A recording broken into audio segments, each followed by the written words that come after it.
ಹಾಗೆಯೇ ಈ ರಾಮ ಮಂದಿರ ಹುಂಡಿ ಅಕ್ರಮದ ಹಿನ್ನೆಲೆಯಲ್ಲಿ 19 ಅಂಶಗಳ ಮಾರ್ಗಸೂಚಿ ರಾಜ್ಯ ಸರ್ಕಾರದ ಪಾರದರ್ಶಕತೆ ಮತ್ತು ಹೊಣೆಗಾರಿಕೆಯನ್ನು ಕಾಯ್ದುಕೊಳ್ಳೋದಕ್ಕೆ ಒಂದು ಮಾರ್ಗಸೂಚಿ ರಾಜ್ಯದ ಧಾರ್ಮಿಕ ದತ್ತಿ ದೇವಸ್ಥಾನಗಳಿಗೆ ಈ ಮಾರ್ಗಸೂಚಿ ಹೊರಲಾಗಿರುವಂಥದ್ದು. ಅಂದರೆ ಅಯೋಧ್ಯೆಯಲ್ಲಾದಂತಹ ಈ ಹುಂಡಿ ಅಕ್ರಮ ನೋಡಿದ ಮೇಲೆ ರಾಜ್ಯ ಸರ್ಕಾರ ಎಚ್ಚೆತ್ತುಕೊಂಡು ಇಲ್ಲಿ ಯಾವುದೇ ರೀತಿಯಲ್ಲೂ ಅಂಥದ್ದೊಂದು ಅಕ್ರಮಗಳಿಗೆ ಅವಕಾಶ ಆಗಬಾರದು ಅನ್ನುವಂತಹ ದೃಷ್ಟಿಯಿಂದ ಪಾರದರ್ಶಕತೆ ಮತ್ತು ಹೊಣೆಗಾರಿಕೆಯನ್ನು ಕಾಯ್ದುಕೊಳ್ಳೋದಕ್ಕಾಗಿ 19 ಅಂಶಗಳ ಮಾರ್ಗಸೂಚಿಯನ್ನು ಹೊರಡಿಸಿದೆ. ರಾಜ್ಯದ ಧಾರ್ಮಿಕ ದತ್ತಿ ದೇವಸ್ಥಾನಗಳಿಗೆ ಈ ಮಾರ್ಗಸೂಚಿಯನ್ನು ಬಿಡುಗಡೆಗೊಳಿಸಲಾಗಿದೆ. ಈಗಾಗಲೇ ಶ್ರೀರಾಮನ ಹುಂಡಿ ಲೂಟಿ ಪ್ರಕರಣಕ್ಕೆ ಸಂಬಂಧಪಟ್ಟಂತೆ ಸುಪ್ರೀಂ 1 ವಾರದೊಳಗೆ ತನಿಖೆಯ ಪ್ರಗತಿ ಕುರಿತಂತಹ ವರದಿಯನ್ನು ಕೊಡಿ ಎನ್ನುವಂತಹ ಸೂಚನೆಯನ್ನು ಕೊಡ್ತು. ಮುಚ್ಚಿದ ಲಕೋಟೆಯಲ್ಲಿ ಆ ಪ್ರಗತಿ ಪರಿಶೀಲನಾ ವರದಿಯನ್ನು ಸಲ್ಲಿಕೆ ಮಾಡಬೇಕು ಎನ್ನುವಂತಹ ಸೂಚನೆಯನ್ನು ನೀಡಿದೆ. ಹರೀಶ್ ನಮ್ಮ ಪ್ರತಿನಿಧಿ ವಿವರಿಸ್ತಾ ಇದ್ರು. ಹರೀಶ್, ಈಗ ಜುಲೈ 20ಕ್ಕೆ ಸುಪ್ರೀಂ ಕೋರ್ಟ್ ಈ ವಿಚಾರಣೆಯನ್ನ ಮುಂದೂಡಿರುವಂಥದ್ದು. ಆದರೆ ಅಷ್ಟರೊಳಗಡೆ ಆಗಲೇ 1 ವಾರದೊಳಗಡೆ ಈ ಪ್ರಗತಿ ಪರಿಶೀಲನಾ ವರದಿಯನ್ನ ಕೊಡಬೇಕಾಗತ್ತೆ. ಎಲ್ಲೋ ಒಂದು ಕಡೆ SIT ನಡೆಸ್ತಾ ಇರುವಂತಹ ಈ ತನಿಖೆಯ ಬಗ್ಗೆ ಕೆಲ ಆಕ್ಷೇಪಗಳನ್ನು ಅರ್ಜಿದಾರರು ವ್ಯಕ್ತಪಡಿಸಿರುವಂಥದ್ದು. ಹಾಗಾಗಿಯೇ ಇದು ಬಹಳ ಮಹತ್ವ ಪಡೆದುಕೊಳ್ಳುತ್ತಾ ಅಂತ ಈ ವರದಿ. ಹೌದು ಪ್ರತಿಮಾ, ಉತ್ತರ ಪ್ರದೇಶ ಸರ್ಕಾರ SIT ರಚನೆಯನ್ನು ಮಾಡಿದೆ. SIT ನಿರಂತರವಾದಂಥ ತನಿಖೆಯನ್ನು ಮಾಡ್ತಾ ಇದೆ.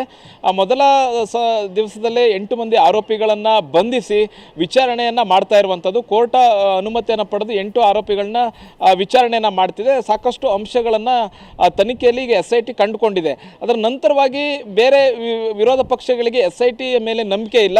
ಮತ್ತು ಇಲ್ಲಿ ಕೇವಲ ಸಣ್ಣ ಸಣ್ಣ ವ್ಯಕ್ತಿಗಳನ್ನು ಮಾತ್ರ ಏನು ವಿಚಾರಣೆಯನ್ನು ನಡೆಸಿ ದೊಡ್ಡವ್ರನ್ನ ಬಿಡಲಾಗ್ತಿದೆ. ಮತ್ತು ಇದರಲ್ಲಿ ಪ್ರಮುಖ ಏನು ಕಿಂಗ್ ಪಿನ್ಗಳಿದ್ರು ಅವರನ್ನು ಮುಟ್ತಾ ಇಲ್ಲ SIT, ಅವರ ವಿಚಾರಣೆಯನ್ನು ಮಾಡ್ತಾ ಇಲ್ಲ, ಅವರ ಮೇಲೆ ಯಾವುದೇ ಆರೋಪವನ್ನು ಹೊರಿಸ್ತಾ ಇಲ್ಲ ಅನ್ನುವಂಥ ಆರೋಪ ಕೇಳಿ ಬಂದಿತ್ತು. ಹಾಗಾಗಿ CBI ತನಿಖೆ ಆಗಬೇಕು, ನ್ಯಾಯಾಂಗ ತನಿಖೆ ಆಗಬೇಕು ಅನ್ನುವಂಥ ನಿಟ್ಟಿನಲ್ಲಿ ಈಗ ಸುಪ್ರೀಂ ಕೋರ್ಟ್ಗೆ ಅರ್ಜಿಯನ್ನು ಸಲ್ಲಿಸಿದಂಥದ್ದು.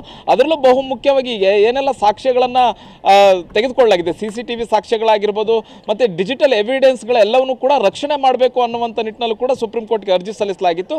ಹೀಗಾಗಿ ಸುಪ್ರೀಂ ಕೋರ್ಟ್ ಬಹಳಷ್ಟು ಗಂಭೀರವಾಗಿ ಈ ಪ್ರಕರಣವನ್ನು ಪರಿಗಣಿಸಿದೆ. ಮುಖ್ಯವಾಗಿ ಲಾಯರ್ ಏನು ಅರ್ಜಿದಾರರ ಪರ ಲಾಯರ್ ವಾದ ಮಾಡುವಾಗಲೇ ಹೇಳ್ತಾರೆ, ಈ ಮಂದಿರಕ್ಕಾಗಿ 123 ವರ್ಷಗಳ ಕಾಲ ಹೋರಾಟವನ್ನು ಮಾಡಿದಾಯಿತು. ಈಗ ಮತ್ತೊಂದು ರೀತಿಯ ಹೋರಾಟ ಶುರುವಾಗಿದೆ. ಅದು ರಾಮ ಮಂದಿರದ ಕಳ್ಳತನದಲ್ಲಿ ಹುಂಡಿ ಕಳ್ಳತನ ವಿಚಾರವಾಗಿ ಮತ್ತೊಂದು ಸುತ್ತಿನ ಹೋರಾಟಕ್ಕಾಗಿ ನಾವು ಸುಪ್ರೀಂ ಕೋರ್ಟ್ಗೆ ಬಂದಿದ್ದೇವೆ ಅನ್ನುವಂಥದ್ದನ್ನು ಅರ್ಜಿದಾರರು ಹೇಳ್ತಾರೆ. ಅದನ್ನು ಸುಪ್ರೀಂ ಕೋರ್ಟ್ ಕೂಡ ಬಹಳಷ್ಟು ಗಂಭೀರವಾಗಿ ಪರಿಗಣಿಸುತ್ತೆ. ಹೀಗಾಗಿ ಹೇಳುತ್ತೆ SIT 1 ವಾರದ ಒಳಗಾಗಿ ಸಂಪೂರ್ಣ ತನಿಖಾ ವರದಿಯನ್ನು ಮುಚ್ಚಿದ ಲಕೋಟೆಯಲ್ಲಿ ಸಲ್ಲಿಸಬೇಕಾಗುತ್ತೆ. ಮತ್ತು ಈ ವಿಚಾರಣೆಯನ್ನು ಈಗ ಜುಲೈ 20ಕ್ಕೆ ಮುಂದೂಡಿಕೆ ಮಾಡಿರುವಂತಹದ್ದು. ಅವತ್ತು ವಿಚಾರಣೆಯನ್ನು ಮಾಡುತ್ತೆ. ಅಷ್ಟರ ಒಳಗಾಗಿ SIT ಏನೇನೆಲ್ಲ ತನಿಖೆಯನ್ನು ಮಾಡಿದೆ, ತನಿಖೆಯಲ್ಲಿ ಏನೇನೆಲ್ಲ ಅಂಶಗಳನ್ನು ಕಂಡುಕೊಂಡಿದೆ, ಸಂಪೂರ್ಣ ವರದಿಯನ್ನು ಸುಪ್ರೀಂ ಕೋರ್ಟ್ಗೆ ಸಲ್ಲಿಸಬೇಕಾಗುತ್ತೆ. ಆ ವರದಿಯನ್ನು ಆಧರಿಸಿ ಸುಪ್ರೀಂ ಕೋರ್ಟ್ ಮುಂದಿನ ತಮ್ಮ ನಡೆ ಏನಾಗಿರುತ್ತೆ ಅನ್ನುವಂಥದ್ದು ಹೇಳುತ್ತೆ CBIಗೆ ವಹಿಸಬೇಕು. ಅಂದರೆ ಒಂದು ವೇಳೆ SIT ತನಿಖೆಯಲ್ಲಿ ಸುಪ್ರೀಂ ಕೋರ್ಟ್ಗೆ ಇಲ್ಲಿ ಸ್ಯಾಟಿಸ್ಫೈ ಆಗ್ತಾ ಇಲ್ಲ, ಇಲ್ಲೇನೋ ಒಂದು ಮುಚ್ಚಿಡ್ಲಿಕ್ಕೆ ಪ್ರಯತ್ನವನ್ನು ಉತ್ತರ ಪ್ರದೇಶ ಸರ್ಕಾರ ಮಾಡ್ತಿದೆ ಅನ್ನುವಂಥದ್ದು ಏನಾದರೂ ಸುಪ್ರೀಂ ಕೋರ್ಟ್ಗೆ ಅನಿಸಿದೆ ಆದಲ್ಲಿ ಅವರು CBI ಅಥವಾ ನ್ಯಾಯಾಂಗ ತನಿಖೆಗೂ ಕೂಡ ಸುಪ್ರೀಂ ಕೋರ್ಟ್ ಮುಂದಾಗುವಂತ ಸಾಧ್ಯತೆ. ಯಾಕೆಂತಂದ್ರೆ ರಾಮ ಮಂದಿರದ ಅಂತಿಮ ತೀರ್ಪು ಕೊಡುವಂತ ಸಂದರ್ಭದಲ್ಲಿ ಟ್ರಸ್ಟ್ ನೇಮಕ ಮಾಡಬೇಕು, ಟ್ರಸ್ಟ್ ಅನ್ನು ರಚಿಸಬೇಕು ಅನ್ನುವಂತಹ ಸೂಚನೆಯನ್ನು ಕೊಟ್ಟಿದೆ, ಆದೇಶವನ್ನು ಕೊಟ್ಟಿದೆ ಸುಪ್ರೀಂ ಕೋರ್ಟ್ ಆಗಿತ್ತು. ಹಾಗಾಗಿ ಸುಪ್ರೀಂ ಕೋರ್ಟ್ನ ಒಂದು ಮುಂದಿನ ವಿಚಾರಣೆಯ ಅಂಶಗಳು ಬಹಳಷ್ಟು ಗಮನ ಸೆಳೀತವೆ ಪ್ರತಿಮಾ. ಎಸ್ ಹರೀಶ್, ಹಾಗೆ ಸಂಪರ್ಕದಲ್ಲಿ ಇನ್ನೊಂದು ಪ್ರಕರಣದ ಬಗ್ಗೆ ಡೀಟೇಲ್ಸ್ ಪಡಿತಾ ಹೋಗ್ತೀನಿ.